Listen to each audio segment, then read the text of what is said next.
আজকে আমি নতুন একটা জিনিস ট্রাই করব। এটা অবশ্য সবাই ট্রাই করেছে, আমার কখনো করা হয়নি, আমার কাছে এটা নতুন। সেটার জন্য আমার যা যা লাগবে আমি সব কিছু প্রস্তুত করে নিচ্ছিলাম। সো হ্যালো এভরিওয়ান, আসসালামু আলাইকুম, welcome to my another vlog. Hope you are all doing well and I am also. এইদিকে তো যা যা লাগে টুকটাক সব কিছু রেডি করে নিচ্ছিলাম।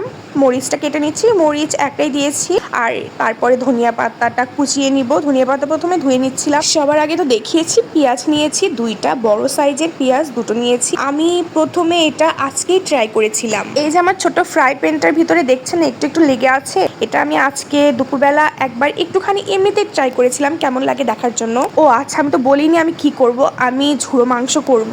আমার রান্নাঘরের জানালার পুরোটুকু ফাঁকা জায়গা, আর ফাঁকা জায়গার পরে কুয়েটের একটা হল, খানজাহান আলী হল দেখা যাচ্ছে। আমি তো মজায় মজায় রান্না করছিলাম কারণ প্রচন্ড বাতাস ছিল, আর পাশেই ছিল কুয়েটের শহীদ মিনার, যেখানে পোলাপানরা বসে প্রত্যেকটা দিন গান গায়, প্রতিদিনই গান গায়, বেশিরভাগ সময় গান গায়। সো ওদের গান শুনতে শুনতে আর হাওয়া খেতে খেতে মজায় রান্না করছিলাম। আমি রান্না করি আর একটু পরপর আমার হাজবেন্ড এসে বলে, দেখছো বিয়াদবগুলোর পড়াশোনা নাই, সারাদিন গান বাজনা। আমি কিন্তু শুধু গল্পই করে যাচ্ছি, আমি ডিটেলসে বলছি না কিছু, কারণ সবাই পারে, আমি প্রথম ট্রাই করছি। এই পেঁয়াজটা বেরেস্তা হওয়ার আগ পর্যন্ত ভাজতে থাকবে, একদম লালচে লালচে বেরেস্তাই বলা চলে, হলে এরপরে আমি ঝুড়ো মাংসটা দিয়ে দিব। এখানে সামান্য একটু লবণ অ্যাড করছি, লবণ এমনিতে কমই খাই তাই একদমই কম দিয়েছি, আর একটু দিলে ভালো হতো বাট ইটস ওকে, চলে। এর ভিতরে অ্যাড করব সামান্য একটু জিরার গুঁড়া, আরো অনেক কিছু অ্যাড করেছিলাম। এরপরে মাংস যখন অ্যাড করেছিলাম আমার বাবু অনেক কান্না করছিল। তো এরপরে কি কি অ্যাড করেছি সেগুলো আর ভিডিওতে দেখানো হয়নি, আমি ভিডিও করতেই ভুলে গিয়েছিলাম।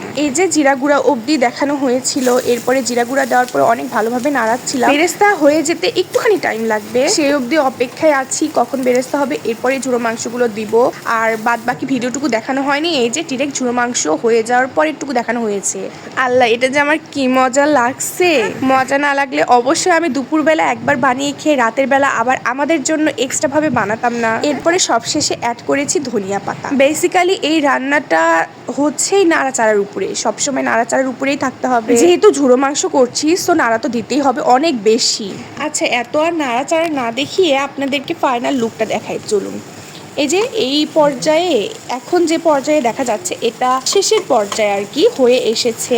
ভিডিওতে অনেক বেশি কালো দেখা যাচ্ছে না, এটার কালার আর একটু ডার্ক এসেছিল। দেখতে যেমন সুন্দর হয়েছিল, খেতেও ঠিক তেমনই ইয়াম্মি হয়েছিল। এখন চলুন ঝুড়া মাংসটা নামিয়ে ফেলি আর তাড়াতাড়ি করে খাওয়া শুরু করে দেই। প্রথমেই নিয়ে নিয়েছি লেবু, লেবু ছাড়া জাস্ট কিচ্ছু চলে না আমার, লেবু থাকতেই হবে, মাস্ট মাস্ট মাস্ট। আর এরপরে ঝুড়া মাংস, প্রথমে আমি দেখছিলাম শুধু মাংস খেতে কেমন লাগে ভাত দিয়ে আর লেবুর সাথে কেমন লাগে, তো প্রথমে এমনি এমনি নিলাম, এরপরের বাইটটা নিচ্ছিলাম লেবু দিয়ে। দুটোই ভালো লেগেছে, আর আমি যেহেতু লেবু লাভার তো আমার কাছে লেবু দিয়ে খেতেই বেশি মজা লেগেছে। আজকে এই অবধি, সবাই সুস্থ থাকবেন, ভালো থাকবেন, দেখা হচ্ছে নতুন কোনো ভিডিওতে। আল্লাহ হাফেজ।